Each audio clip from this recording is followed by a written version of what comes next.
सुबह की पहली किरण के साथ राधा की आंखें खुली।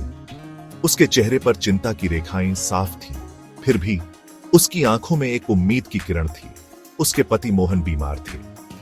वह कई दिनों से अस्पताल में भर्ती थे। राधा हर दिन मंदिर जाती। वह मोहन के ठीक होने के लिए प्रार्थना करती। उसे विश्वास था कि भगवान उसकी प्रार्थना जरूर सुनेंगे। उसकी जिंदगी मोहन के इर्द गिर्द घूमती थी। वह उसके लिए सांस लेती थी। मोहन ही उसकी दुनिया थे। राधा और मोहन एक छोटे से गांव में रहते थे।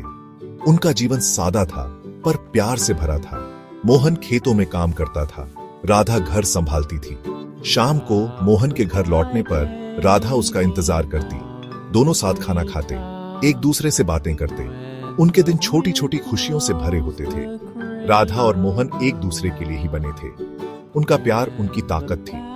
उनके प्यार में किसी भी मुश्किल का सामना करने की हिम्मत थी। एक दिन मोहन खेतों में काम कर रहा था। अचानक उसका पैर फिसल गया। वह गिर गया और बेहोश हो गया। गांव वाले उसे अस्पताल ले गए। डॉक्टर ने बताया कि मोहन को गंभीर चोट आई है। उसे तुरंत ऑपरेशन की जरूरत है। ऑपरेशन बहुत महंगा था। राधा के पास इतने पैसे नहीं थे। राधा पूरी तरह टूट गई थी। उसे समझ नहीं आ रहा था कि वह क्या करे। उसके पास मोहन को बचाने के लिए कुछ भी नहीं था। उसकी दुनिया अंधेरे में डूब गई थी। राधा ने हिम्मत नहीं हारी। उसने ठान लिया कि चाहे कुछ भी हो जाए वह मोहन को बचाएगी। उसने अपने गहने बेच दिए, गांव वालों से मदद मांगी। धीरे धीरे उसके पास पैसे इकट्ठा होने लगे। मोहन का ऑपरेशन हो गया। वह अब भी बेहोश था, लेकिन डॉक्टर ने उम्मीद जताई कि वह जल्द ही ठीक हो जाएगा। दिन हफ्तों में और हफ्ते महीनों में बदल गए।